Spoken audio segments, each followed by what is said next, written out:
Okay, this video is about David Sumney and Margaret Sumney, who I've typed both of them as ESFJ. And this is, the whole point of this video is two things primarily. One, warning in PSA, public service announcement, against the use of Adderall. Hard no, okay? And the second is like an educational example on Norma and Norman Bates style emotional enmeshment. Okay, so those are going to be the two takeaways. Is that we should not be using Adderall at all, any more than we should be using meth, and that emotional enmeshment, Norma Bates style and Norman Bates style emotional enmeshment leads to very dangerous conclusions, deadly conclusions. So those are going to be the two main takeaway points for this video that I'm going to, make long explanations for, but I want to just concisely drive home the point in the beginning before I start rambling on about the examples to make. So I've been wanting to make some videos making specific examples about how true crime cases where Adderall is involved are just as sick and crazy and horrifying as true crime cases that involve meth. And some of the cases that I've been wanting to make examples of were David Sumney and Shonda Vander Ark.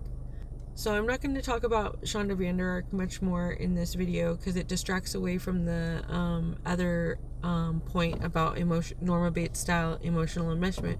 So the only way that the Shonda Vander Ark case relates as one of the projects I'm working on right now is as a warning against the use of Adderall, because Shonda Vander Ark was using Adderall when she inflicted like prison concentration camp style torture on her son. So I've been wanting to make examples against Adderall, so I'm going to do that with this video about David Sumney. And then also, again, like I said, I want to make examples of Norma and Norman Bates style emotional enmeshment and how it never ends well, and this is an extreme case, an example of that. Okay, so now that I got the two main points of the video clear at the beginning, I can start meandering through the examples I want to make. So first of all is a serious warning against Adderall, saying that it is just as bad as meth, that it makes people act without conscience, it makes people act evil and demonic. The way people act on meth is the kind of and Adderall is the kind of behavior that the term demon possession was made for. Not that everybody who exhibits traits that people made up the term demon possession for have to be on meth, but meth is a surefire way to push someone rapidly to that state. Other things could push someone to that state, but meth is probably the fastest, and Adderall is probably the fastest thing that will push you into an evil demonic state. So I've been wanting to make an example for a long time. One, from my personal experience. In my personal experience, I'm going to make a future video about my personal experience with a real life version of Norma and Norman Bates. And the Norman Bates was using Adderall, and it was making him act evil and demonic,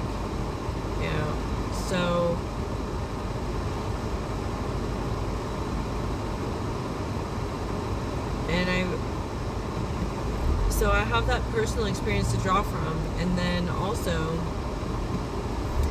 I've just been noticing a theme with Adderall coming up in true crime cases. So I'm going to do more research to see if it's come up in other true crime cases, but the two on top of my head right now are the Shonda Vander Ark and the David Sumney. So David Sumney was on extremely high doses of Adderall. That is, I think that's why I haven't gone through all of his case files yet. I still need to dig a little deeper on what is available, even though there's not a ton available on his case. But I do know that I have read some case documents and stuff that his doctor said that he was on like extremely high doses of Adderall. It was probably extremely high because of his body size and weight, but still, no one should be on, So, yeah, some people, myself included, might say that David Sumney got off relatively easy with like 20 years after, waterboarding and breaking the spine of his mother, killing her, and then taking a bunch of trophy pic photos after doing that, Some people would say he got off relatively easy already. I didn't think that he was appealing anything, since it seemed like he got a deal or whatever, but he may be actually appealing, I don't know, maybe based on the Adderall, I don't know. So,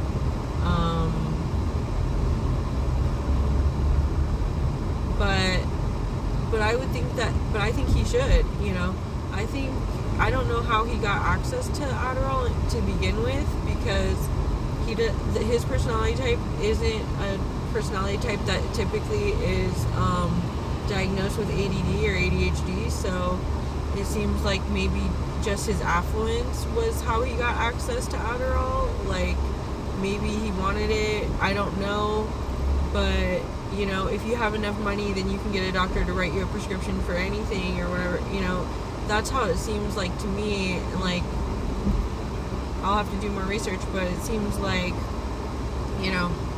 his personality type, the way I see it, an ESFJ personality type, I don't really think they're the most common type to be diagnosed with ADD or ADHD, so it's more like OCD, so I don't know how he got prescribed that. I think it wasn't good that he did get prescribed that. I think that was bad. I think, like, the dynamic of emotional enmeshment with his mother set him up to act out violently against women and stuff, but the Adderall was like a way to exacerbate all that, without Adderall, I mean in the Norman Bates case, that's fiction, but, and I'm not sure how much they're trying to play off, Norman's mental illness based on like psychological drugs he might be taking. It's more like it's an underlying thing, not something blamed on the drugs, but drugs can obviously exacerbate things, in some ways, so I think it was completely inappropriate for a person like him to be on Adderall. It's completely inappropriate for anyone to be on Adderall in my mind, but least of all him. So I don't know why he was on it. When I go into my true crime case of a Norman Bates, a real life Norman and Norma Bates, that I've interacted with, the son was an INTP, and he actually did have ADHD, which is, in our current society would be prescribed to a person like that, and it would make more sense that it was prescribed to a person like that, so, but still, it's bad in both cases, and it's making bad results in both cases, so Adderall is all bad. So yeah, there's the case of emotional enmeshment with David Sumney, where he's being emotionally enmeshed with his mother. She's making him, have rage towards women, and he's acting out on it, and under the influence of Adderall, he's able to act out on it like in the most evil conceivable possible way, so, and that is similar to my experience with a real life Norma Bates, emotionally enmeshed and then exacerbated by Adderall. The Norman Bates strangled me. He completed a sexual battery on me and had absolutely no conscience whatsoever about it. And I think there's underlying issues there, but the Adderall exacerbates them, you know. The Adderall makes you feel like you can, it just makes you feel like you just need to conquer people, you know, and that's how you get your satisfaction, you know, a very like narcissistic or sociopathic drive, you know. You become enemy of everything good. You lose your conscience if you had any to begin with, you know. You know, people have varying degrees of empathy and conscience that they are born with, you know. And, you know, and some people are born with, you know, none, deficits or absence of empathy or conscience, right? And some people are born extra conscientious and extra empathic or whatever, right? And so the effect of Adderall, legal meth in my mind, is going to vary, you know, depending on how much empathy and conscience you had to begin with, and it's going to exacerbate behaviors depending on how much empathy and conscience you had to begin with. But, you know, but it can get to anybody, you know. It can make even the most conscientious, empathic person completely evil, you know. And we could use Hitler and Shonda Van Der Ark as examples of that. They were both INFJ personalities, which are born with extra conscientiousness, extra empathy. And, you know, Hitler was on meth, and we know what, you know, we know the story of Hitler, genocidal, you know, genocidal perfectionism or whatever, you know, perfecting the human race through genocide, you know. That's meth fueled, you know. Fixing the problem by being a killer. Fixing problems by being a killer. That's meth logic. You know, that's Adderall logic, legal meth logic, you know. And Shonda Van Der Ark is an example of that too. Like I said, I don't want to talk too much about her in this video because this is more about, this video is going to emphasize more the emotional enmeshment, the Norman Bates style emotional enmeshment. But like I said, she was on Adderall too, and that turned her into a killer, in a Hitler style, concentration style, prison torture type killer of her own son, you know. So Adderall is extremely dangerous, you know, and people need to be talking about that. People need to be talking about how Adderall is making people act as evil as people on meth in true crime cases, you know. I would say it's involved, I haven't done the research, I would say it's involved in a lot of these, you know, nerdy little white boy school shootings that are probably ADD spazzes, you know, on ADHD drugs or whatever, you know. I don't have any specific examples, but just saying.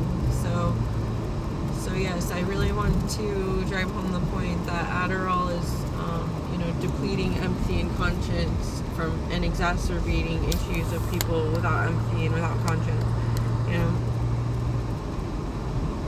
So, you know, and even if it's not depleting or diminishing your empathy or conscience, it's just channeling any empathy you have in an evil way. Like Hitler had a lot of empathy, you know, and stuff, but it was all channeled in an evil killer way, right? Because that's the meth mentality, that's the Adderall mentality. Kill to solve the problems, you know. Not that, you know. So I think it's very important to make the comparison that, you know, and make people really see that Adderall is just as bad as meth, as far as turning people into killers, you know. So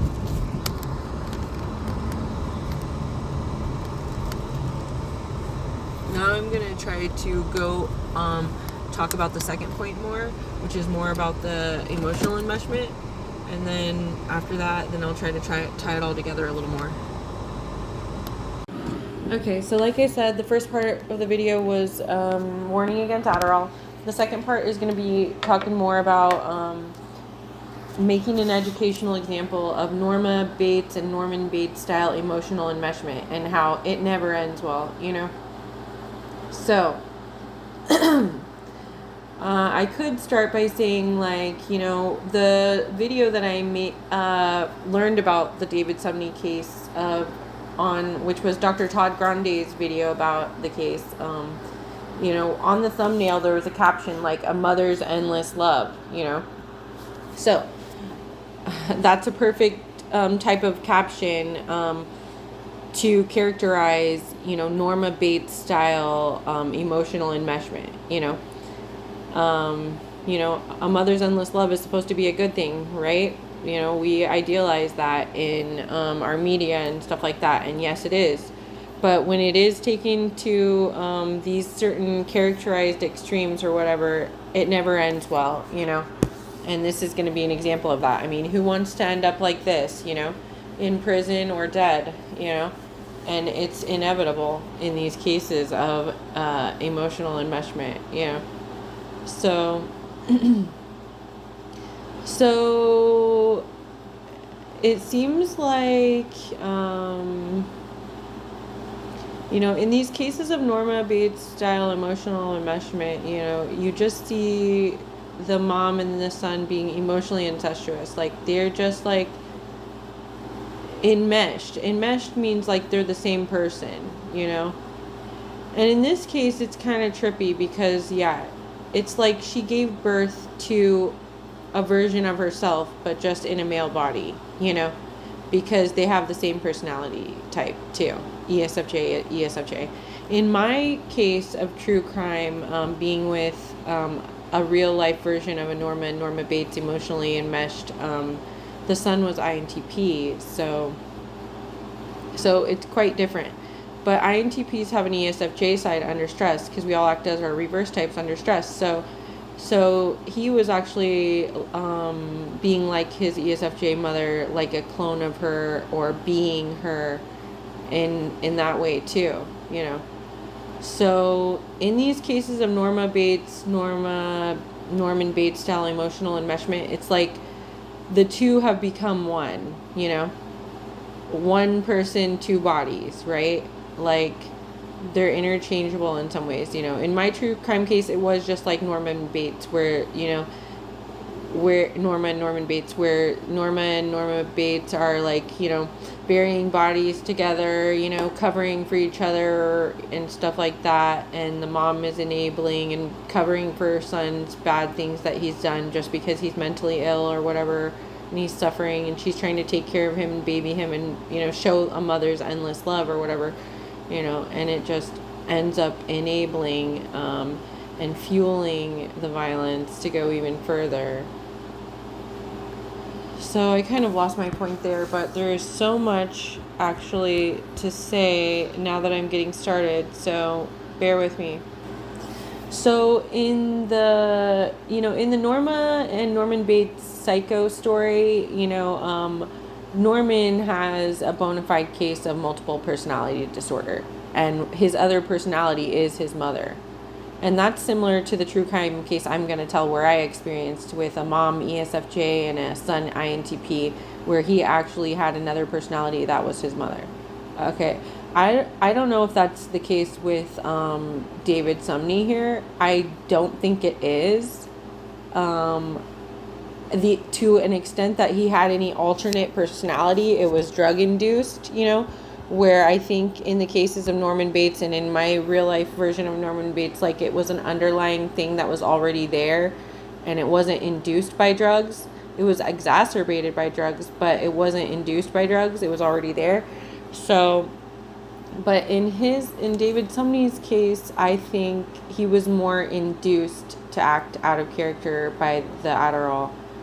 And I don't think that he has a real split personality that is like his mother or whatever. But I think that he is just so much like his mother to begin with in his core personality. I've written letters with David Sumney. He's a Pennsylvania inmate. I've recently moved to Pennsylvania from the West Coast. Hold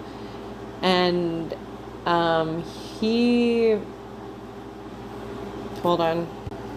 I'm not supposed to share the content of the letters, but I have informed him that I am making videos to make examples of his case against the use of Adderall, and I didn't tell him that I'm making an example against emotional enmeshment too, but But I told him that I was making an example against Adderall. So yeah, I think that, and what I got from the letters and stuff, and just from analyzing the case and looking at him and stuff, is like, he just seems exactly like her. I think that his mother gave birth to a little her in a male body, and so they just thought so much alike, and they see so much eye to eye, but what does that also mean? When I talk about these cases of emotional enmeshment, all of them involve a boy that has gender dysphoria, a boy that was born with like girly or feminine personality traits in a male body, and has to grapple with that gender dysphoria, So, Norman Bates in the story is like this sensitive, boy, he can get easily upset, whatever. He understands a woman's point of view, he feels empathy for his mom getting abused or whatever, he's got this feminine perspective on things, he aligns with feminine perspectives on things and stuff, and so in that way they can get along very well, great minds think alike, or birds of a feather flock together, we are exactly alike, we're indistinguishable because we are so similar or whatever, But then on the other hand, it could be like, you can't have two queens in a castle, This isn't her little prince or her little king or whatever. This is her little daughter, her little princess, her little queen, because no matter how manly or masculine he looks in his, huge stature or whatever, he was born with feminine personality traits and stuff. So as an ESFJ personality, he is very in tune with the feminine perspective on things, just like his mom. It's like he has her brain, in his big old, large stature body, So imagine that, And so when, you can't have two queens in a castle. So they're thick as thieves, but then, they're at each other's throats, So, hell hath no fury, like a woman scorned, right? Well, what I've learned from men that have gender dysphoria, and they're like, that have the hearts and minds of women inside male bodies, is, it's true. There is no, fury like a woman scorned, and the women masquerading around in male bodies, like that have gender dysphoria like this, they put regular women to shame when it comes to their hell hath no fury in a woman scorned, because it's like, they get to put all the physical strength of a man behind that woman scorned, A woman scorned in a woman's body still, is 100 pounds, or whatever, and can't take on the physical of a man, but an over 200-pound man, that has the physical strength of a man, but with a male body, or male brain, male heart, female brain and heart, like when he's the woman scorned, he's got the strength of a man to put behind it, and that makes it pretty, that makes it much more scary, So yeah, in these cases of emotional enmeshment, Norma Bates style, there's going to be gender dysphoria. And when Norman Bates acts out, he's not acting out from the place of a man or a boy. He's acting out from the place of a girl or a woman, very spiteful, So let's move on. So a theme in these Norman Bates things is a lot of enabling, a lot of enabling by the Norma Bates, So that happened in my true crime case, my real life experience with a Norma and Norman Bates, The Norman Bates strangled me. He completed a sexual battery on me, and the mother just, and he conceived a child with me, and the mother just, enabled the abuse by saying, oh, that didn't happen, you're a liar, or whatever, and that's just not his kid, and help him commit paternity fraud and all this other stuff. So it's like the mom enables the bad behavior, or she's behind it all, masterminding it all, whatever. But so that happened in this case with David Sumney too. He had before he did this horrible thing to his mother, waterboarding her, breaking her spine, killing her, and taking photos of her, he had been violent with his mom and his parents before, his father as well, and also with an ex-girlfriend, and in some of those cases his mom was right there to get him out of it, to get him out of trouble and stuff, and to excuse it away or whatever, so that he wasn't really held accountable, and so and him not being accountable just enabled it to get worse and worse, along with the Adderall. So, and in these normative, it can kind of vacillate back and forth sometimes. Most of the time they could be enabling, but sometimes they might, they're very emotional type personalities. So, if they get to the end of their rope, they could be like, oh, I'm done with you, or I'm scared of him.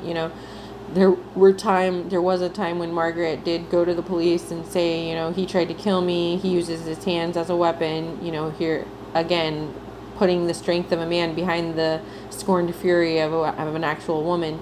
He used his hands to try to kill her, and so she's reaching out for help and protection from her son, the son that she's mostly been enabling to hurt her and other people, So, and that's what happens in these Norman Bates emotional enmeshment cases. The mom is constantly enabling the son to do the violence against him, against her, against other people, but the enabling just exacerbates the problem. Enabling is a huge exacerbator of problems of the worst psychological sort, so so the fact that she enabled him so much, that is that's a big problem in these cases of Norman Bates emotional enmeshment. It's like she created the monster that killed her, and that's kind of the point that Dr. Todd Grande made. And going back to the gender dysphoria and how they get along because they see eye to eye because he's kind of girly, it's like one of Norman Bates' famous quotes is a boy's best friend is his mother. But what that actually translates to with a guy with gender dysphoria is a girl's best friend is her mother. And we can think of how people talk about mothers and their teenage daughters fighting and going at each other, right? So we can see how,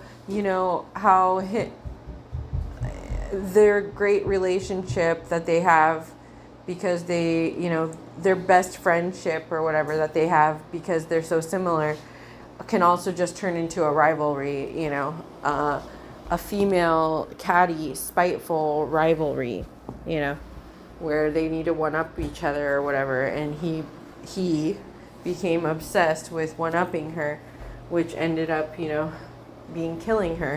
killing someone's the ultimate one-upping, especially with a meth or legal meth Adderall mentality. And so more on the personality analysis too, the Norman Bates in the show and the fiction, I think, is an INFP with an ESFJ mom.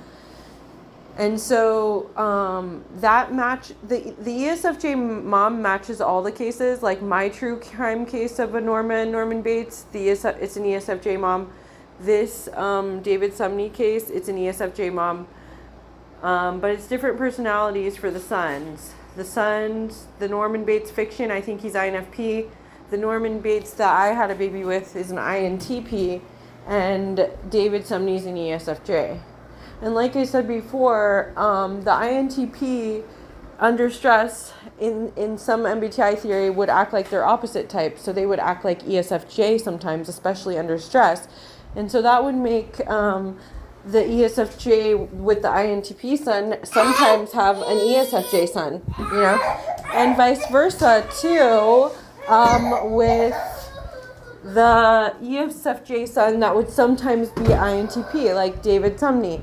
Like, he would mostly be ESFJ, but under stress and sometimes sporadically he would be INTP because he would be his reverse type. So that makes it similar but different, It makes it similar because both ESFJ moms are sometimes dealing with an INTP, sometimes dealing with an ESFJ just like themselves. But it's different because one of the ESFJ moms is more often dealing with an INTP and less often dealing with an ESFJ. And one of the ESFJ moms is the opposite. More often dealing with an ESFJ and only sometimes dealing with an INTP. And a little bit more on the personality analysis, I think the INFP Norman Bates and the INTP Norman Bates, being NP, NE types with extroverted intuition, they're more likely to have a bona fide split personality or multiple personality disorder. I think the nature of NP, NE, extroverted intuition is there's just such multiplicity, and there's just such a broad range of perspectives. There's just so many perspectives, and they don't narrow it down like introverted intuition. They're always broadening, always keeping options more open, that saying, like, your mind's so open, you're so open-minded, your brains fall out or something, It's like they just can't handle, how many perspectives there are, with the extroverted intuition. So they create multiple personalities or whatever. So I think NPNE is more prone to that. I would think the ESFJ would not be more prone to that, but maybe under stress when they're acting as the INTP, perhaps, who knows? I don't know. I don't know him well enough to know if he has a multiple personality, but I'm assuming he doesn't at this point. And I think it makes more sense that, the Norman Bates, INFP and INTP, they definitely do have a bona fide split personality where they have another personality that is the mother. But I think that's not the case with, that's one thing that's different with the David Sumney case. There's a lot of Norma and Norman Bates enmeshment style features with David Sumney and Margaret Sumney, but that one is different and absent. Oh, and I also think that split personality is a disorder of suppression too, like not expressing your feelings or whatever and keeping it all bottled up, and then you have to feel like you've got to create an alter to, act out or express what's suppressed or whatever. So I think that types with introverted feeling would be more likely to do that, like the INFP Norman Bates from the show. They don't have extroverted feelings, so they don't express their feelings. They keep them inside, and then too much suppression makes them explode or like implode and create an alter, And then an INTP, they do have extroverted feeling instead of introverted feeling, but it is so weak that it almost behaves as introverted feeling as FI, and so it keeps their feelings so suppressed. So I think they're also prone to split personality. So they're prone to split personality, multiple personality disorder, dissociative identity disorder, in two ways that I see, which is one being the NP personalities with the extroverted intuition, the heavy extroverted intuition, which just keeps the perspectives way too broad all the time. And then also having cognitive functions that lead them to suppress their feelings, and there's only so much suppression that people can take, and then they have to find an outlet, and a lot of times the outlet could be like an alter, that they go to just every once in a while, not regularly but randomly. So the real life Norman Bates that I've dealt with, and in the fictional Norman Bates, there is a bona fide split personality. I don't believe that an ESFJ David Sumney really is as prone to a bona fide split personality. I think, like I said, his just core personality, the ESFJ, is just so much like his mother to begin with that it leads to a situation where they inevitably will be rivaling each other. And the Adderall exacerbated that rivalry that happens between gender dysphoric, emotionally enmeshed sons and their mothers, and their significant others that become surrogates for their mothers. Okay, so I'm adding just a little bit more to this David Sumney video, Margaret Sumney video. So yeah, I've exchanged letters with David Sumney, and the intention that I have when I communicate with prisoners is to gain more insight on their personality and the intersection of their MBTI personality type and their diagnosis. So I wasn't clear on David Sumney's personality type or diagnosis when I started writing to him in early 2024. Now I'm clear on it, and his letters did help inform my conclusions with regard to his personality type, and they did help me inform me about his diagnosis, covert narcissism, as well. So David Sumney is an ESFJ covert narcissist. And so communicating with him in letters during 2024, and then also studying Lori Vallow, ESFJ covert narcissist Lori Vallow, with her son, ESFJ Colby Ryan, who I believe is also a covert narcissist. And then also studying ESFJ covert narcissist Lori Vallow with her husband, ISFJ covert narcissist Chad Daybell. Seeing all of those and making sense of all that, and making sense of how SFJs, ISFJs, and ESFJs are both covert narcissists regardless of gender, because they're in a more feminine personality type. It helped me realize that David Sumney is a covert narcissist just because he's an ESFJ personality type, which is a more feminine personality type. So what helped me come to this conclusion? Okay, so David Sumney's letters, there was a lot of, the last one, I noticed some playing dumb in the last letter. Like, I don't think I'm even going to write back after that, because the last two letters, he asked me to give him money. And, I don't want to do that. I don't want to start that trajectory, like a lot of the case study, or a lot of the case information online says that, he killed his mother when she said she wouldn't give him any money anymore, So you don't want to start making it a pattern of giving money to a person like that, because then once you cut it off, if something happens, then, we already see the results of that, so since I already figured out his personality type and his diagnosis, it's probably best for me not to communicate any further with him.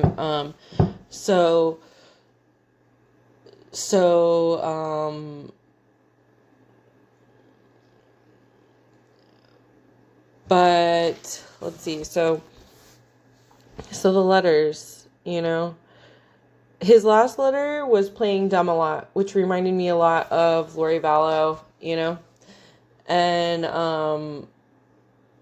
and I think it's because the letter that I sent before that must have really hit home hard, it must have really hit him. Because he pretended he didn't even receive it. That's how I'm perceiving it. Like, maybe my letter got lost in the mail or whatever, jail mail or whatever, because they're going through forwarding services or whatever. That's a possibility, but I don't believe that's what's really happening. I believe that he received my letter and he wrote back a letter real quick, but the letter that he wrote back real quick pretended like he didn't get the letter that I sent. And so I think that it really hit hard home, And the letter that I sent was like telling him that I think he was an ESFJ personality, just like his mother, and that I'm not sure if his mother is an ESFJ covert. I know that she's an ESFJ and he is too, and that they were so much alike. And I said, like, I think that ESFJs are prone to being covert narcissists, and then I listed a bunch of people that I thought were ESFJ covert narcissists, like Norma Bates and Lori Vallow and Dee Dee Blanchard and all of these kind of, Ed Kemper's mom, blah, blah, blah. I mentioned a bunch of ESFJ covert narcissists, and I said, like, I don't know if you're a covert narcissist or not, or if you're just acting like one to give them a taste of their own medicine or whatever, but I was like, talking about how I'm not sure, but I think his mom might have been a covert narcissist, and maybe he was the victim of narcissistic abuse or whatever, but but I think it's more actually that he is a covert narcissist himself too, just because he was born into that ESFJ personality type, which devolves into covert narcissism just naturally, automatically, it seems. So yeah, I'm definitely convicted now that David Sumney is an ESFJ personality. I'm also convicted that his mother's an ESFJ personality. I'm convicted that he's a covert narcissist based on his heinous behaviors, you know? I'm not convinced that his mother is a covert narcissist, although it is very likely in as far as my profiling goes, you know? I don't have the evidence of her heinous, backstabbing, treacherous behavior or whatever, stuff like that, you know? So maybe she's a good ESFJ and not a covert narcissist. I don't know, you know, but I do believe that she's an ESFJ and he's an ESFJ and he's an ESFJ covert narcissist. And that's, you know, that's how it ended up that he killed his mom. He was addicted to narcissistic supply. Like I said in, I think the Taylor Swift video and also, you know, some of the Lori Vallow videos, like, at first I was thinking covert narcissists only come about from trauma or whatever, but now I think they also come about from affluence and spoiling. So it may very well be that, you know, that Margaret never abused, that ESFJ Margaret Sumney never abused ESFJ David Sumney. It very well possibly could be that she just spoiled him too much, you know, with the life of affluence and whatever, which gave him big hits of narcissistic supply early on, bigger than kids that wouldn't be born with all that affluence, you know. So so I believe that there's no evidence right now that that Margaret narcissistically abused him, you know, or was abusive to him that I've found so far, you know. So, but I think that just the life of affluence and spoiling, especially with SFJ children, the life of affluence and spoiling ISFJ and ESFJ children gets the heavy SI that they have, gets them addicted to the narcissistic supply that they get from, the attention from, keeping up with the Jones or, outshining their neighbors with achievement and earnings and status and material gains and stuff. So, so David Sumney, definitely an ESFJ personality and definitely a covert narcissist. That was probably created, it probably was predisposed to the addiction to narcissistic supply, that becomes the state of covert narcissism because of his FESI and because of his life of upbringing and affluence. So, yeah.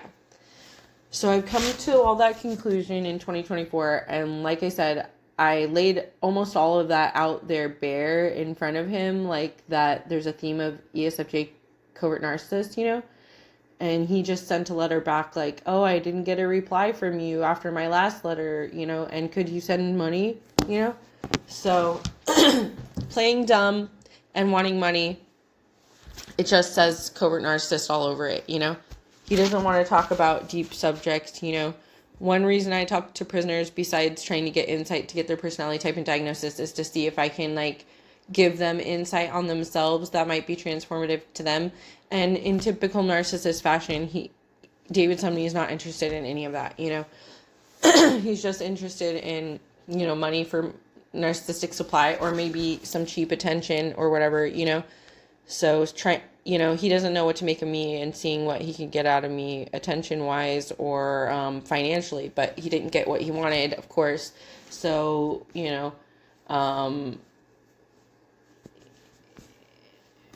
it just was obvious covert narcissist behavior. Oh, and also in one of his letters, he very much was trying to virtue signal, my crime is bad, but I've heard a lot of other criminals' crimes, and they are so much worse. And the guys in here are so much worse than me. He's acting like he's a saint and stuff, relative to all those other prisoners and stuff. He still has to be some kind of saint in his mind. And that's the covert narcissism. The covert narcissist has to paint themselves as some kind of saint or angel, And so that's why I thought he might be interested in latching on to my first narrative, like that maybe he was a victim of covert narcissistic abuse from his mother or something that makes him more innocent or whatever, But no, he's the covert narcissist that sold his soul, and threw his family under the bus for his addiction to narcissistic supply that his mother bred into him. His parents brought him up in this life of affluence, when he was predisposed to being addicted to narcissistic supply because of his heavy SI and his ESFJ personality. And so, he was a lot of these SFJs seem pretty helpless when it comes to their addiction to narcissistic supply that they get either through financial and material gains, or they get from painting themselves as so virtuous, So, David Sumney couldn't get narcissistic supply from financial gains, in some cases, like in letters asking me for money, but he can get narcissistic supply by trying to paint himself as virtuous and stuff by saying like, I'm not as bad as these other criminals, I'm a good guy, blah, blah, blah, I'm really a good guy and all this other stuff. So yeah, I definitely see this theme of covert narcissism running through David Sumney's letters. So I definitely believe that David Sumney is an ESFJ covert narcissist, and he was pretty much helpless. He's seems very unconscious and helpless to the fact that his heavy SI and his ESFJ personality and his upbringing in affluence and, and the access that he got to things he shouldn't have had access to, like Adderall and everything, but even without Adderall, I'm not sure how far he would have went to get hits of narcissistic supply, his drug of choice, without Adderall. But the fact that he grew up in affluence and, and was given access to things he shouldn't have had access to, like Adderall, it's a warning sign to everybody. We've seen that the addiction to narcissistic supply in these SFJ personalities, like ISFJ and ESFJ, could cause them to throw their families' lives away without any hard drug substances. Like Lori Vallow and Chad Daybell, the only thing they were addicted to was narcissistic supply. They weren't addicted to Adderall or meth or cocaine or whatever, So people can these SFJ covert narcissists can throw their lives away for their drug of choice, narcissistic supply, even when no hard drugs are involved. But I still like to point out, and make an example of Adderall because I think it's just like legal meth and that nobody should be using it, but especially not people who don't even have ADHD and stuff, like David Sumney, who are just getting access to it because of affluence and stuff, but nobody should be on that because it makes people loyal to evil and it reduces their empathy and stuff. So, but yeah, like I said, like even without meth or cocaine or any hard drugs or, they could he very well could have killed his mother even without Adderall involved. When we look at the profile and the trajectory of these SFJ covert narcissist cases, especially the Lori Vallow case, no hard drugs involved there that anyone can recognize because they don't recognize narcissistic supply as a hard drug, but it is. So yeah, so I think it was David Sumney's life of affluence being brought up like that, that really, and he was so addicted to narcissistic supply. And then when his mom cut him off, and he thought he was just going to be some broke loser, drifter or whatever, instead of, getting all the attention from having money or whatever that he was used to as a child, then he snapped, and, threw his life away for his drug of choice, narcissistic supply, So yeah, I think it could have very well happened with an SFJ covert narcissist that they go to murder without Adderall, but Adderall just really exacerbated the heinousness of the crime and the way that it was executed, I think. So yeah, so this is a great case study. Just like, ESFJ Taylor Swift is a good case study of covert narcissism, just like ESFJ Lori Vallow is an amazing case study of covert narcissism, and Chad Daybell is an amazing case study of ISFJ covert narcissism. David Sumney is an amazing case study of ESFJ covert narcissism. And his mother is a good, example of an ESFJ, that brought her son up in affluence and predisposed him to this addiction to narcissistic supply. Whether or not she was also a covert narcissist herself, which the jury's out on that. Obviously, I would say it if I thought that I knew that she was a covert narcissist, just like I say it with Lori Vallow and Gemma Teller or whatever, but there just isn't enough evidence available or whatever. And I didn't get any insight into that from David. That was another thing that I was kind of probing for, was like, before I figured out he was a covert narcissist, and I was hinting that maybe his mother was a covert narcissist and he was a victim of her narcissistic abuse, and so I thought he might describe his mother a little bit in letters and lead me to understand more if she was a covert narcissist. And maybe that will come later in letters, if he sends me any more letters later. I'm not sure, but I'm not going to send him any more right now at all. So, if he doesn't send me anything, then the jury will still be out on her diagnosis. But I think in my letter, when I was trying to get information about him, or about his mother, if she was a covert narcissist, he was so triggered by it that it's calling him out. When I'm trying to call her out as an ESFJ covert narcissist, he's so triggered about himself being called out as an ESFJ covert narcissist, even though I hadn't really called him out. And so he just pretended he didn't get that letter. So for now, it could go either way. I don't think all ESFJs are covert narcissists, but they're all predisposed to that addiction to narcissistic supply and in a state called covert narcissism. So that's all that I have to say about this case for now. Okay, so now I gathered up the letters that I wrote to David Sumney and the letters that he wrote back to me.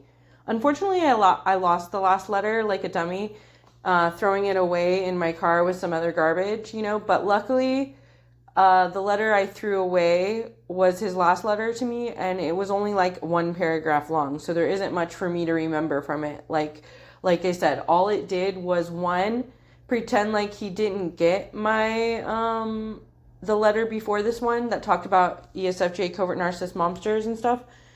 And it asked for money again. It asked for me to send some money on his books or something. And, and then it just talked about other things in the jail, like, oh, there was violence in the jail, like trying to talk about what's going on or whatever, but not really talking much, just putting that in as filler to avoid the big subjects and the big conversations, like a typical narcissist, So I'm going to actually read these letters. I'm not going to read every word, like some personal stuff about me. I might skip a little. I don't know. But for the most part, I'm going to read it word for word and his responses word for word and stuff. And then I'll give a little more analysis after I read the letters. So my first letter to him was sometime in like May 2024. So I said, I just sent a short one, it was only like half a page, just like one paragraph, because I was like, I'm not sure if they're even going to write one, I was writing to a few different prisoners, and I'm like, I'm not even sure if they're going to want to write back, so I'm not going to pour a bunch, I'm not going to invest a lot in this first message, So I just said my name, I said I identify with autism, and my special interest is MBTI personality profiling. Have you ever taken an MBTI personality test? I said, I think you might be INTP personality. At the time, I just saw associations between him and my INTP ex. I saw some similarities, like the issues, the enmeshment, and the rivalry with his mother that made me think, like, see similarities with my INTP ex. So that's why I mentioned INTP there, but he didn't really seem INTP to me at that time, but I just saw the associations with the same behaviors as my INTP ex, so I was like, just probing, So I said, I just had a baby with a guy who seems like he has a similar personality as you, and he's going through similar issues with his mother as you. I'd love to talk on the phone or write letters with you. I spent my whole life in California, but I just recently moved to Pennsylvania, and I'm going to stay in Pennsylvania. I'm very interested in talking with you to better understand your personality and help you understand your personality. And so that was all I wrote in the first letter. And then in his first reply back, he sent me a handwritten one-page letter, dated June 4th, 2024. My name. I wanted to thank you for your letter. I was very surprised to receive a letter considering we never met. I've been meaning to write back, and today the jail is locked down because they're searching units on the other side of the prison. I added your phone number to the phone list, but it has not yet been approved. You cannot just pick up the phone and dial a number. The number must be on your list, and it takes a month or two to be approved. I'm not sure if he ever actually tried to get me approved. It wouldn't surprise me if he didn't, since he didn't want like direct communication, like a covert narcissist kind of avoids things and dodges direct communication. But I get letters from, here, back to reading his letter. I get letters from different national reporters and journalists, but not many in this fashion. How did you come across me? What made you want to write? California is my favorite place. My father and I used to go to Laker games when I was a kid, and they had Shaq and Kobe. What is MBTI personality profiling, and more specifically INTP? Most recently, though, I was in San Francisco for the first time to do an open water swim Shark Fest escape from Alcatraz. I believe it was June or July of 2019. I wish I had the pictures from it. Anyway, I'm open to writing and maybe speaking over the phone. Like I said, I was really surprised to get a letter from you that I thought they made a mistake and it was for someone else. If you had not sent me a picture, I would have thought it was a prank or some sort. Well, I hope all is well for you and your newborn, and look forward to hearing from you. P.S. Sincerely, David Lee. P.S. The only thing I ask is that you keep our exchanges to yourself and not put them on the internet or send them to some news person. Ironically, I'm kind of a private person. So that was the full read of his first letter back to me. Okay, that was June 4th, 2024. And then I write back to him, letter June 27th, 2024. Hey, David, I started to write immediately when I got your letter on June 7th, but my work schedule has been crazy, so I didn't finish, and now I'm starting a new letter. My baby's not a newborn anymore. She's 18 months, and I work a lot taking care of her without her father, who I left in California to keep going through the cycles of crazy with his mother over there without me. I'm forcing myself to get a letter back to you this evening so I don't put it off longer. I first came across your case when I was watching a video on YouTube made by a guy called Dr. Todd Grande. The video has 141,000 views and it was posted in November 2023. A lot of the details of the case seem similar to my baby's father's situation with his parents, and especially his mother, which made me more interested. The MBTI test measures things like how extroverted or introverted a person is. Then it also measures how intuitive or sensory they are, which would mean, do they focus more on what is going on in the present reality, or do they think more about what could be in a future potential reality? Then it measures if you make decisions based more on thinking or feelings. And finally, it measures things like if you're more passive, laid back, easygoing, flexible type of person, or if you're more organized, controlling, rigid type of person. I like to study the personality types of people in true crime cases and study the intersection of personality type and personality disorder to find the patterns. One thing I'm thinking about your case is that Adderall was a major factor in your case.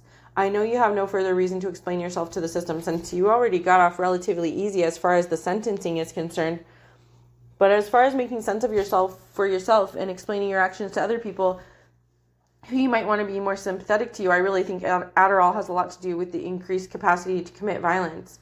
Alcohol is obviously a factor too, but Adderall I think particularly depletes any sense of empathy and makes people engage in evil acts with no fear of consequences, just like meth. I say this from personal experience with men on Adderall and also from researching true crime cases and seeing patterns. Adderall truly makes people completely different people, just like meth.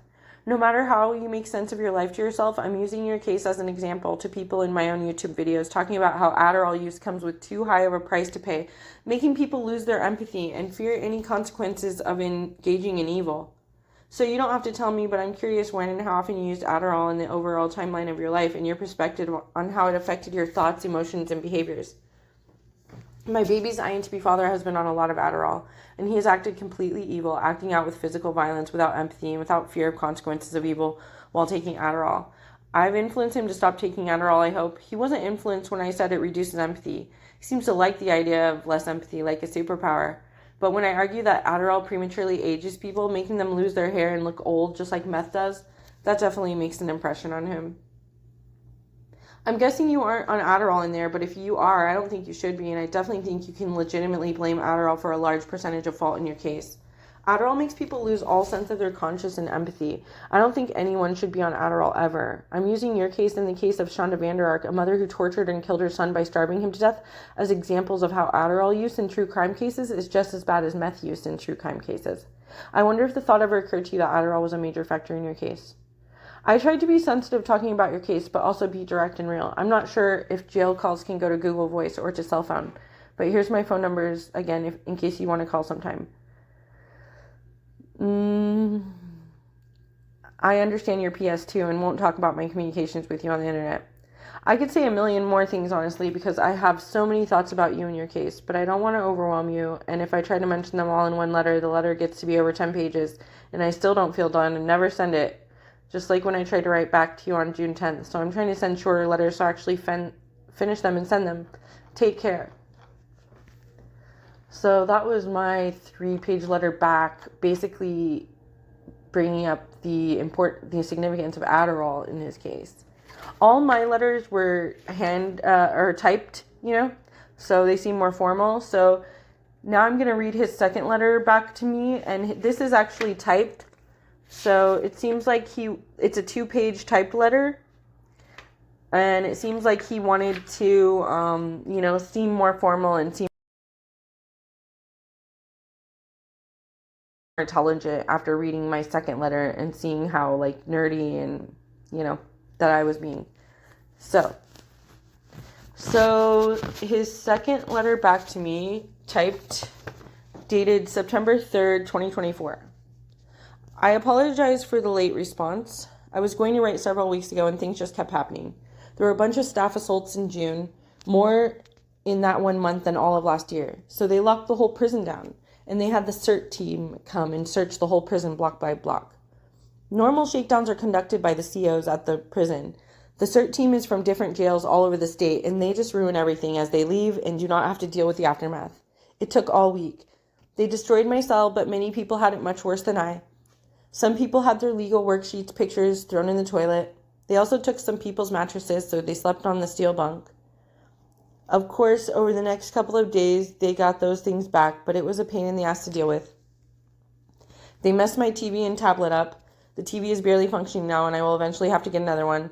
I cannot remember when I last wrote, and if I told you that I moved from population to the honor block. It's a lot nicer down here. You are out of the cell a lot more, and they have a dog program to train labs and golden doodles to be service animals. It's nice to be able to play fetch with a dog. The one yellow lab, Missy, will run alongside me when I do my 4 miles in the morning. She will do that until she gets bored, and then will just watch me. It's really good for my mood, depression, anxiety, and so forth. I'm still celled by myself, which is the only way I can manage. You must keep a job in order to be on the block. Even though I was a tutor on the other unit, the unit manager randomly assigned me to the kitchen. It was horrible. It's 100 degrees and you're not allowed to eat what you want, cook like you are in other prisons, from what I'm told. People still do from time to time, and I was introduced to some influential people that have been up there for many years, and they cooked for me. I was able to eat breakfast sandwiches and eggs over easy. Little things that I thought I would have to wait many more years to enjoy. A few of the sergeants took a liking to me, though, and when a block job became available, they moved me to that position. I like it a lot better, and I'm still able to tutor people. We have the yard right outside of our unit and do not mingle with the other units. People are much more relaxed and respectful, but there are a lot of weird people as well, as there are a lot of sex offenders housed there. It's odd how I can just tell after having a 2-minute conversation with someone what they're in for. I am in no way proud of what I did, but they are just in a different category. It sickens me. I have not met a normal one yet. I just stay away and try to be cordial with everyone. Oh, and I forgot to mention that they threw out a lot of my books and magazines that I have accumulated over the years. I am almost more upset about that than the TV. I love my books and magazines. Someone that I have grown closer with over the past couple of weeks was just moved off the unit today, which sucks. He lost his job in the kitchen, but really they were just targeting him. It's few and far between to find someone that has an IQ over 100 and is trustworthy. Like I said, for the most part, I just try and keep to myself. I'm typing this letter from the library, as tonight is my law library time that I have once a week. I just trying to kind of sum up what was going on and give you a little insight on what daily life is like in here. I've had reporters and journalists want to correspond on that basis, but I've not replied to anyone. There was just a level of authenticity to you reaching out that I was like, for sure, I'll write her back. Lol. How have things been going for you? Are you still enjoying Pittsburgh? What do you do for fun? I'm sure your little one takes a lot of your time. I submitted your phone number to be approved when I came down here in June, and I still have not received the paperback. It does not matter if it's a cell phone, and it doesn't have to be a local number. I know you're wondering about that. People are excited that football season is starting. I'm in the minority of guys, and that I do not have to be glued to the TV to watch all the games. I would rather go and exercise myself, or watch Modern Family, or Chrisley Knows Best? Christy Knows Best? I don't know. I love those two shows. I've probably seen all of them, but watch them anyways. There's a show called Tulsa King that is on Sunday evening. It features Sylvester Stallone as he adjusts to life after serving 20 years in prison. It's a really good show. The way it started out, I thought it was going to be more like a comedy, but it's turning into more of a Ray Donovan type of show. It's really well done. I'm not sure what types of things you're into, but you might want to check it out. Another show I've been hooked on is called Scorpion. It's about 4 geniuses, each with a different skill set. One's an engineer, another a mathematician, and the girl is a mechanical prodigy, and they work for Homeland Security as private contractors on difficult problems thought to be unsolvable. It's a light show. I'm not sure how you would find that one. You might have to search a little bit for it, but I think you might like it. Again, I apologize for taking so long. I received your last letter the night before we had that major shakedown, and things have just been hectic lately. I hope this letter finds you well, and I look forward to hearing from you. It gives me something to look forward to. I know I said this before, but please just keep anything I write to you private. That's one reason that I do not respond back to the reporters. Ashley Banfield from News Nation wrote me several times. She has a true crime show. Ironically, I do not watch or read and have never been interested in true crime, so I figured I would watch her show to see what it was about, and when I did, she had put on the TV screen her correspondences with Scott Peterson and a few other high-profile people, so I was like, yeah, I probably won't write her back. Lol. She wanted to interview me. I really hate the spotlight, and I just want to do my time. I kept her info in case I ever change my mind or in case something really crazy happens in here that deserves the attention of the public. Oh, I forgot to mention that there's a guy on my unit that is 91 years old. He's such a nice old man, and I talk to him every day. And because you have to have a job on the unit, he is a block worker as well and wipes the tables down after wreck.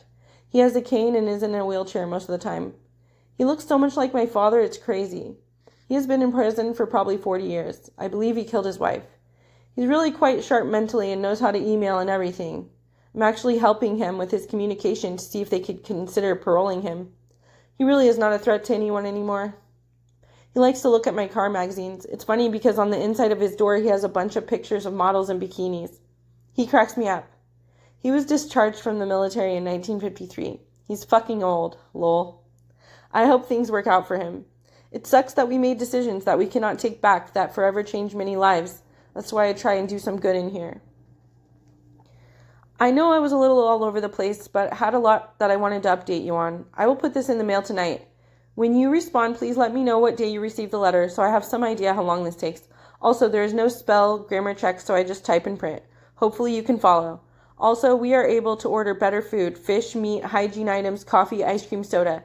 It really is the only way to eat something decent, and we have to buy all of our own hygiene and over-the-counter medications. I do get paid for working on the block, but 35 cents an hour does not add up to very much. A friend I was in the county jail with helps me out from time to time, but if you're ever able to help me get a few things, I would really appreciate it. I do not gamble or any other type of nefarious activities, which is why I was moved to the honor block. If you're not able to, that is fine as well. To do so, you set up a JPay account. You would have to Google how to do that. If you do make a deposit, I would get a receipt stating that you made a deposit to my account. I'm not used to having to ask for anything in life, and I hate having to do so, but I figured I would ask. It would be a huge help. Like I said, I'm saving up for another TV and for some new running shoes, as I have put several hundred miles on this pair. I hope you are well and look forward to hearing from you, and hopefully you enjoyed the update. Please check out those 2 shows I mentioned and let me know what you think. Sincerely, David II. P.S. I can Also, used deposited funds for my tablet, music, games, and for Ace sales. They have these every couple months, and there are different things on there that are not available in commissary. I included one of the papers so you can see what I have access to. I fill out the form and submit it, and they may take the money off my inmate account. Hope to hear from you soon. Also, feel free to send me some pictures as well. David the Second. Okay, and then I wrote back. This was the last letter I wrote to him before he sent me the little short letter saying that he never received this letter. So I believe that this letter that I'm going to read right now, like, really hit home and really got too close to figuring out. Like, before I sent this letter, like, I had figured out that he was ESFJ and his mom was ESFJ, and I figured his mom was probably a covert narcissist, but I hadn't figured out that he was a covert narcissist quite yet, because I was still analyzing Lori Vallow and Chad Daybell and seeing also Colby Ryan, ESFJ Colby Ryan, and it was all coming together. So I was trying to paint his mother more as a covert narcissist in this instead of him, but it was also implying that he is too, because it was saying, like, you're so much like your mother. So I think that this letter really triggered him, and he did what, like, a covert narcissist would do when they're called out, which is just, like, change the subject, play dumb, pretend they didn't get it, pretend they didn't hear it, whatever, pretend the letter was lost in the mail. So I believe that this was a really powerful letter that really hit home and really triggered him and made him respond by playing dumb like a typical covert narcissist, So this is the last letter I sent to him, September 20th, 2024. Hey, David, I wanted to follow up after my last letter, but I waited to get a response back first. But I did more research, and I saw that you did appeal and cited the Adderall as one basis for that. And I think regardless of any considerations as to whether or not the punishment fit the crime in your specific case, I'm glad the case was appealed just on the principle of it, because I think attention needs to be drawn to murder cases involving Adderall. I've been thinking about your case so much, and I have to say, I think you are an ESFJ personality type, and I think your mother was also an ESFJ personality type, so I think you and your mother were just way too much alike, and it led to a kind of catty rivalry, which was just exacerbated in the worst possible ways by Adderall, which I think of as legal meth. Adderall and meth make people loyal to evil and loyal to death and enemies of love and goodness. I've made some associations figuring out that ESFJ mothers can be covert narcissists in many cases, and they're like the living dead, narcissistically abusing their kids their whole lives while acting like they're the perfect mothers that just love them too much and are too protective. I haven't read you saying anything about your mother abusing you emotionally or psychologically, but maybe it was so subtle you didn't make sense of it. All the research I've done so far, everyone says your mother was a truly good woman, but I just had a hunch based on all the other ESFJ covert narcissist momsters that maybe she wasn't good at heart after all, which kind of set you up to hate women, seeing them as narcissistic bitches to get even with, just like your mother. I leave open the possibility of being wrong with your mother, but I don't think I'm wrong with the other ESFJ covert narcissist momsters I'm noticing. I found that Mother Gothel in the Rapunzel story in Tangled movie is an ESFJ covert narcissist gaslighting Rapunzel and narcissistically abusing her to make herself seem like a protective mother when she was just exploiting Rapunzel. I also found that Norma Bates in the original Psycho movie and original Psycho book is an ESFJ covert narcissist abusing Norman his whole life. And when he acts out in a rage against girls, he's acting just like her, like taking on her ESFJ covert narcissist personality as another personality inside him, which wants to kill love interest that her son finds in the world.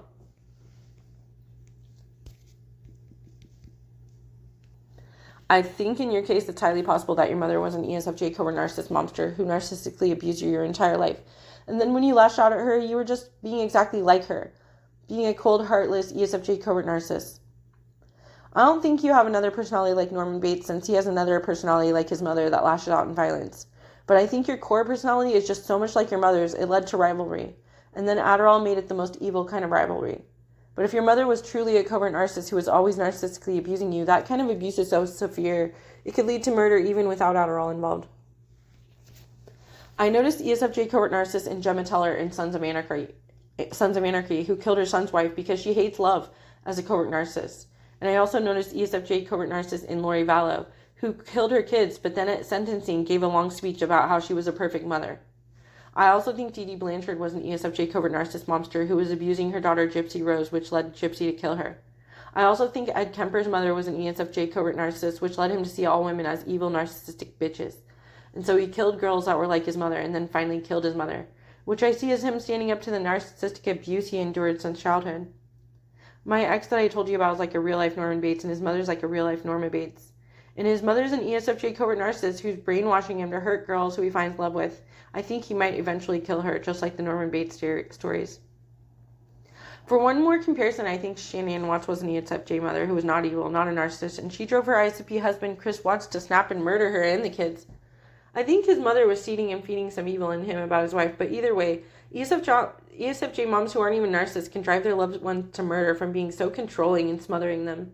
So that's what I'm thinking about your case. My gut's telling me your mom's an evil covert narcissist who showed you nothing but fake maternal love and it narcissistically abused you and gaslit you, and then also bought your love with material things to keep you from real love. This is my read on the situation, so I think you're being like your mother personality-wise and being a narcissist like your mother.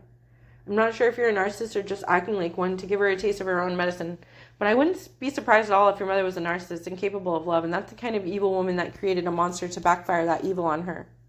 I don't feel sorry for the ESFJ covert narcissist monsters that get taken out by the evil they created. The devil can come to us in this world under many seemingly perfect guises, but the most offensive guise of all is the guise of a truly good-hearted, loving mother, which is exactly what we see happening over and over with ESFJ covert narcissist monsters like the ones I mentioned. Take care. So that was the last letter.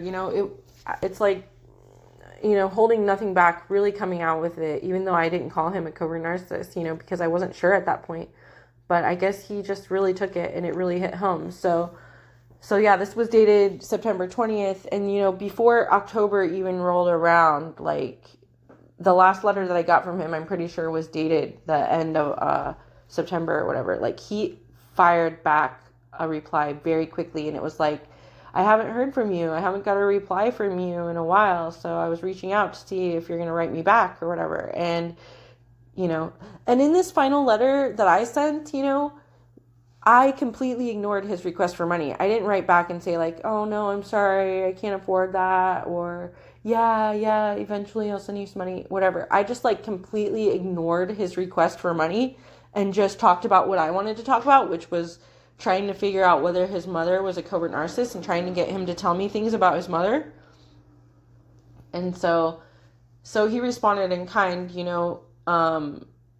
dodging all the direct things, he asked me for money like a typical narcissist and I completely ignore it and just go back to trying to figure out the personality type and diagnosis of him and his mother, and he, and then I call him out, as a covert narcissist or his mother out, and then he ignores that. Just like I ignored his request for money, he ignored me directly probing and trying to get information from him about his mother, like a typical covert narcissist. I also think that him focusing on the dog, like the second letter that he wrote, is probably like the most insightful. It's like he really tried to, it was like the first letter he didn't really put a lot of effort in, just like I didn't put a lot of effort in. It was like, but the second letter that he wrote, he really put in a lot of effort to try to make himself look good, to make himself look smarter by typing his letter, to make himself look like a good person, a lot of virtue signaling, like talking about how he's on the honor block as an honor prisoner now who doesn't gamble, doesn't cause problems, and talking about how he likes to be in the dog program and train dogs and he enjoys, training the dog, and just like I've said with the Taylor Swift video with her childless cat lady thing and stuff, and I've talked about how covert narcissists, they like to, virtue signal by being good, by presenting themselves as good with animals, like, oh, I'm so nurturing to animals. How could I be evil or bad guy if I'm, if I love animals so much or whatever, And so animals can never, cross them, or, talk back or challenge them and stuff like that, So that's what covert narcissists like about animals. They're easier to control. They can't expose you, for all the evil things you do as a covert narcissist and stuff. So I think the second letter really informs his covert narcissist personality. And then the third one also does by playing dumb so hard The second letter proves the covert narcissism by him trying to spend 2 pages, typed small, like painting himself in the best light that he can paint himself in, before he asks for money, So comparing himself, to other people, saying that he's like not as bad as other prisoners and stuff like that, and then also saying that he has depression and anxiety. That's like,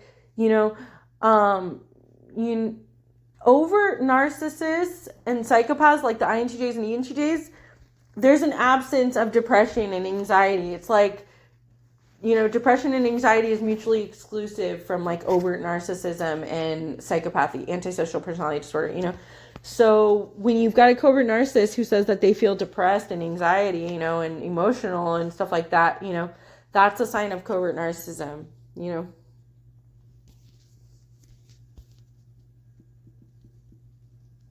So I haven't checked out all the video or all those shows that he mentioned and movies and stuff like that, but I definitely want to, because I think like this video where this letter where he's painting himself in a virtuous light, like a typical covert narcissist, he's virtue signaling a lot, and asking for money because he's materialistic, but I think we're getting a lot of insight into the true mind of an ESFJ covert narcissist, especially when he's like trying to tell me what shows to watch that he relates to and stuff. Like, I haven't had time to watch all the shows that he mentioned and stuff, but I definitely am interested in watching them to get some insight into what in those shows appeals to the mind of a covert narcissist male ESFJ like David Sumney. So yeah. So when I initially made my ESFJ Margaret, ESFJ David Sumney video, the title, I didn't know their diagnosis. I hadn't come to conviction on that yet, So I'm in the title had a focus on Norman and Norma Bates style emotional enmeshment, because I could see how it was like he was becoming her. I noticed how in my INTP X he was like becoming his mother, and I noticed the similarity with David Sumney. He was like becoming his mother. It was like he was just exactly like her, So I'm changing the title now, I'm changing the title to like ESFJ David Sumney, covert narcissist addicted to narcissistic supply, and I don't know his mother's diagnosis for sure. I only just have to, presume that it's the same as him, but I'm not going to actually state that in the title since I don't know for sure. So the title is just going to focus on ESFJ David Sumney, covert narcissist addicted to narcissistic supply now. Even though even though his mother very well could be called out as an ESFJ covert narcissist too, like a pairing, just like Lori Vallow and her husband are like a covert narcissist pairing,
So yeah, when I initially made this video in early 2024, I didn't know that that covert narcissist was the proper diagnosis for the ESFJ. I was just getting to, just shy of coming to that conclusion, and so I made the video more about the emotional enmeshment that I was seeing, rather than about, an exploration of covert narcissism using David Sumney as a case study, So now that I'm retitling the video, I'm gonna make the videos aim more an exploration of covert narcissism, instead of focusing and emphasizing the emotional enmeshment. Emotional enmeshment is a feature in covert narcissism, just like it is with borderline, and I've made contrast cases, showing how it differs. But covert narcissists and overt borderlines engage in emotional enmeshment. So the fact that I was focusing on emotional enmeshment with David Sumney before I figured out his covert narcissist diagnosis, and before I figured out that this was a case study of covert narcissism, I was on the right track in noticing the emotional enmeshment, because emotional enmeshment is a strong theme in overt borderlines and covert narcissists, and that's why overt borderlines and covert narcissists get mixed up, just like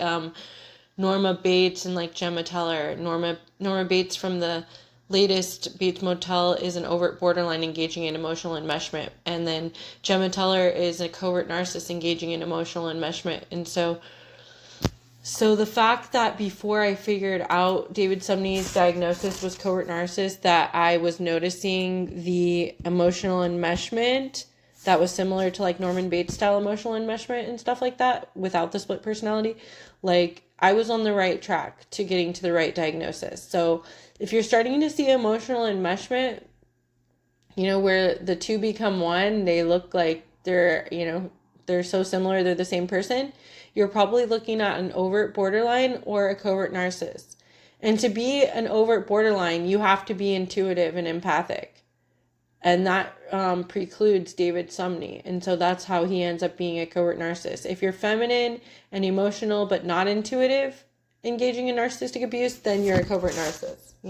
If you're feminine, intuitive, empathic, and engaging in narcissistic abuse, then you're a borderline. So David Sumney is definitely a covert narcissist, and he's a great case study of ESFJ covert narcissism in the males. We see ESFJ Lori Vallow as an amazing real-life case study of ESFJ covert narcissism. And David Sumney is an amazing case study of ESFJ covert narcissist in the male, which he acts exactly like the female versions of ISFJ and ESFJ covert narcissist, because he is female inside. It's like he's a woman inside in this big, huge male body, So he has gender dysphoria, So I was right that he also has gender dysphoria, And so this is an amazing case study, seeing that, ESFJs in both genders, Just like I said in the Lori Vallow and Chad Daybell video, like ESFJ and ISFJ are so similar, and they're both feminine personality types, and they're prone to covert narcissism, regardless of what gender they are. Like Chad Daybell is a male, but he's in a female personality type, so that's not intuitive, and so he's expressing as a covert narcissist. And it's similar now too, that we see like David Sumney as like the male version of like ESFJ Lori Vallow, and even though he's male, he's still a covert narcissist, just like the female Lori Vallow, because his personality type is more feminine. So right now, I think David Sumney is one of the best real-life case studies of ESFJ covert narcissism, just like Lori Vallow is like one of the best real-life case studies of ESFJ covert narcissism in a female, And so David Sumney is the best case study, real-life case study of ESFJ covert narcissism in a male, but that is actually like a female personality in a male body with gender dysphoria, acting feminine, acting like a vindictive and spiteful woman. So covert narcissism is not just found in women. It's found in feminine, gender dysphoric men too. Men born with feminine personality types, like feeler types. SFJs. Also SFPs, but I haven't got into them yet because they have a different cognitive function that leads them to be addicted to narcissistic supply that I haven't got into yet. But the SFJs have that heavy SI, that introverted sensing that makes them seek material gains and material wealth or whatever. So again, yeah, covert narcissists can be found, they're typically found in women, non-intuitive feeler women, but they are sometimes also found in non-intuitive feeler men, because the men have this gender dysphoria. They're actually women in male bodies. And that's what David Sumney is. David Sumney is a female personality in a male body. And that's why his diagnosis is covert narcissism.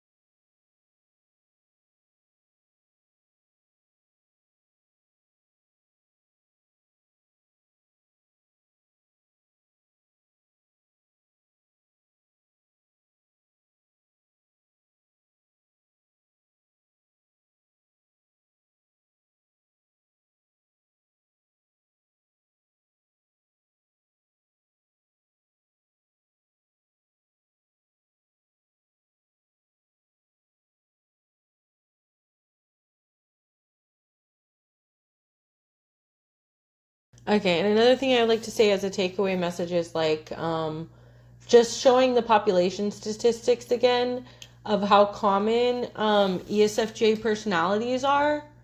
Like, you know, so I'm going to show and how common their cognitive function prevalence is, like the heavy SI, introverted sensing. So that just goes to show how common this type of narcissist is, and how often we could be, and how frequently we could be encountering narcissists like this, like ESFJ David Sumney. Like, their prevalence in, you know, their cognitive function prevalence and, you know, their population statistics numbers, you know, show that they are very common personalities. So these are the kind of, these covert narcissists, SFJ personalities, they're the most common types of narcissists, you know, the everyday kind of narcissist that we can't even detect as narcissists, you know, most of the time, you know, unless we're like deep in their inner world or whatever, because they're just like looking like nice people, you know, your nice friendly neighbors that want to make you coffee, you know, so.